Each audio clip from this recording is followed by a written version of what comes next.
Unidade 1, Aula 1. Um pequeno histórico das manifestações artísticas no Brasil. Na verdade, nessa unidade, eu quero requerer de vocês, enquanto aluno, que vocês leiam o texto. Porque eu entendo que, enquanto aluno do curso de Licenciatura em Artes Visuais, você já estudou bastante sobre o histórico da arte no Brasil. Você já estudou na história da arte, agora mais uma vez na metodologia, novamente, fica aquele negócio cansativo. Então, eu vou dar uma breve pincelada para que você dê uma atualizada, uma relembrada dos aspectos históricos da arte no Brasil. Na verdade, nós sabemos que desde o momento do Brasil colônia, quando os portugueses vieram para o Brasil colonizar, qual foi a influência artística que foi trazida de Portugal? Foi o Barroco.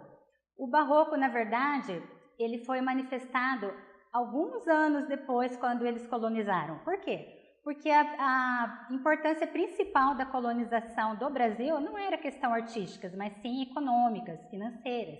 Eles tinham interesse aqui nas terras do Brasil porque eles viram que eram terras ricas, férteis, das quais eles poderiam colonizar e vir aqui, levar riquezas do nosso país para Portugal, para a Europa. Então, a principal preocupação era econômica e não artística. Com o passar dos anos, o ensino da arte no Brasil, ele foi sendo só a nível das classes burguesas. Por quê? Porque a arte em si, ela era predominante das classes sociais altas, porque só os filhos das pessoas ricas é que tinham acesso a estudar arte, a estudar música, a estudar teatro. No primeiro momento, a arte não existia como educação nas escolas. Foi lá por meados do século XIX que começou a haver um interesse na arte, na questão ainda econômica. Por quê? Foi começado a ensinar o desenho relacionado a desenho industrial, que era utilizado nas indústrias, nas indústrias têxtil, nas indústrias da qual vinha ser um aparato, um mecanismo para se produzir economicamente, como eu disse no primeiro momento. Só mesmo a partir do século XIX que começou a haver uma preocupação da arte enquanto ensino, porque os artistas começaram a produzir artisticamente, individualmente, as telas que eles faziam. É como se nós fizéssemos uma transferência do período pré-histórico para o nosso período agora atual de colonização do Brasil. No período pré-histórico, as artes elas eram produzidas em função da necessidade do homem. Ele pintava lá os animais nas paredes das cavernas em função da sua necessidade, porque ele acreditava que magicamente ele desenhando aquele animal, ele poderia de uma certa forma trazer o animal até si para beneficiar a sua caça, para ele ser abençoado, vamos se dizer. E da mesma forma foi no início do Brasil colônia. Os artistas começaram a fazer pinturas, a expressar o que estava vendo ali no momento da colonização do Brasil. A pintar os índios que foram escravizados pelos portugueses inicialmente, a pintar cenas dos jesuítas que faziam as catequeses com os fiéis que a igreja conseguiu no primeiro momento. Então era toda uma obra de arte reprodutora. Até então, no início do século XIX, o que começou a acontecer? Aí houve uma manifestação dos artistas através da Semana 22, que a gente fala da Semana da Arte Moderna. Por quê? Aí os artistas começaram a querer demonstrar as suas obras de arte no contexto da sociedade. Então, começou a ter essa revolução artística, da qual houve uma demonstração de telas, de pinturas, de coisas necessárias de obras de arte para a educação e para a cultura. De início, de imediato, nessa semana do 22, não repercutiu ainda na área de educação. Foi lá só a partir de 1927 que a arte começou a ter um olhar educativo. Então, na verdade, nos meados do ano de 1900, começou uma nova escola que a gente chama a Escola Nova, que ela ficou conhecida com esse nome, e ela tinha o quê? O centro das atenções dela agora era popularizar a arte no sentido educacional, ou seja, essa arte não seria mais agora somente para as camadas da burguesia, para as camadas da sociedade alta, mas eles queriam ter como intenção de fazer com que a arte chegasse a todo o público, até as classes sociais mais baixas, para que as pessoas tivessem acesso à arte. E aí nesse contexto, surgiu John Day, que foi um arte educador, da qual ele se interessou em começar a estudar a arte para trazer as camadas sociais menos baixas. A partir de 1947 é que começaram a surgir ateliês de arte, de pintura de arte. E essa ideia foi propagando pelo Brasil todo e começou a surgir as escolinhas de arte moderna no Brasil. Essas escolinhas elas foram se espalhando por todo o Brasil inteiro.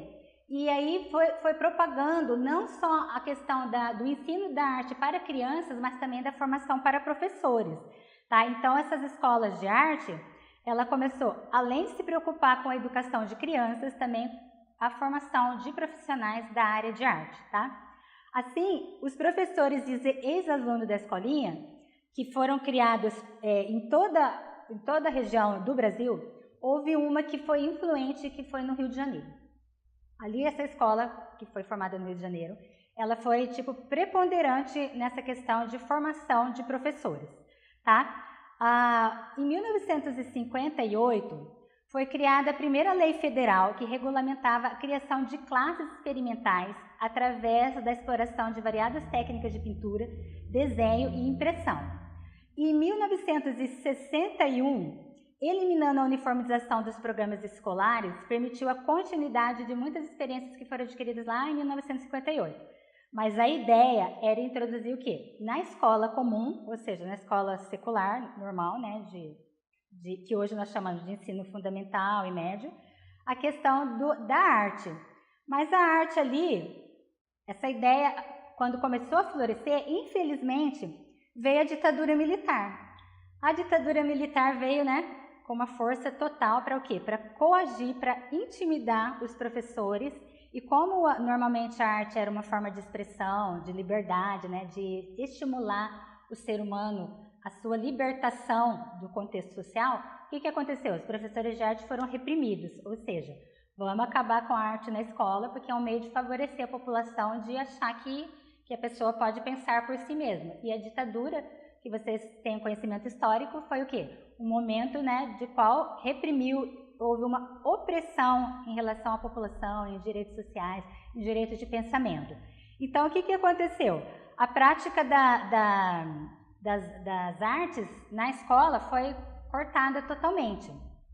Tá? E essas escolas especializadas de arte no Brasil, elas também foram meio, né, diminuídas e sucumbidas. Né? E só lá em 1971... que essas escolas tomou uma força e começou a ter uma reação multiplicadora em todo o Brasil.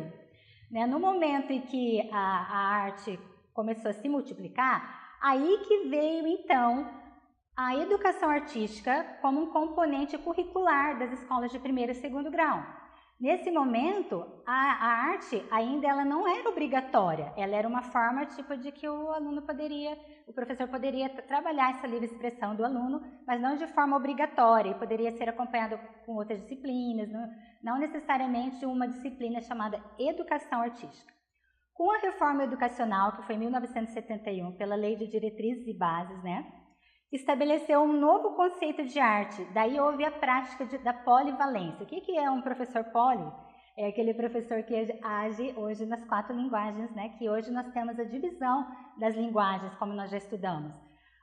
Ele dava um pouquinho de música, um pouquinho de artes plásticas, o desenho, pintura, escultura, um pouquinho de teatro e um pouco de dança, tudo num contexto só. Um único professor atuava nesses 4 contextos, por isso o professor é chamado de polivalente, né?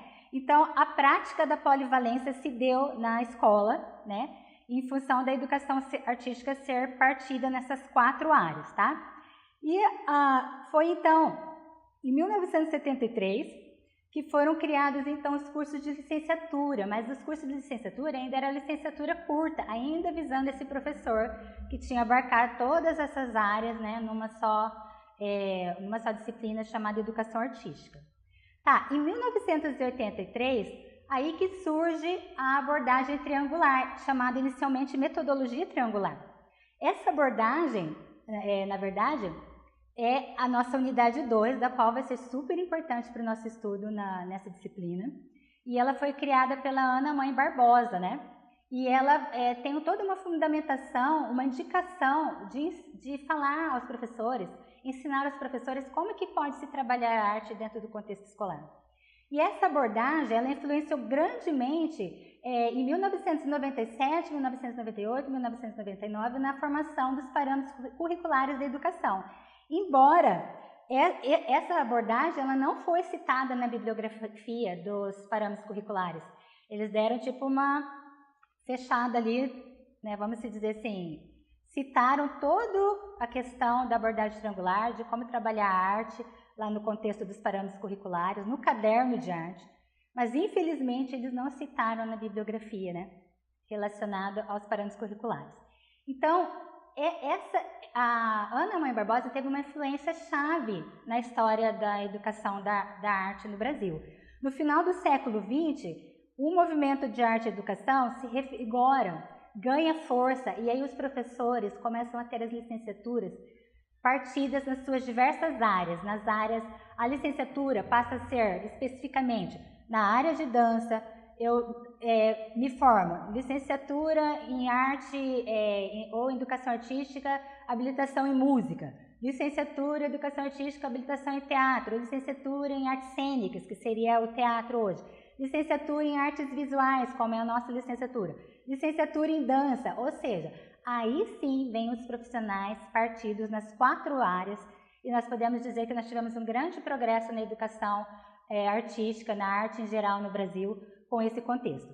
Então eu convido você, aluno, para que você pesquise e estude, leia os textos sobre esse histórico, para você ter uma noção mais ampla e um conhecimento maior do aspecto histórico da arte no Brasil, ok? Então nós nos encontramos na aula 2. Obrigada.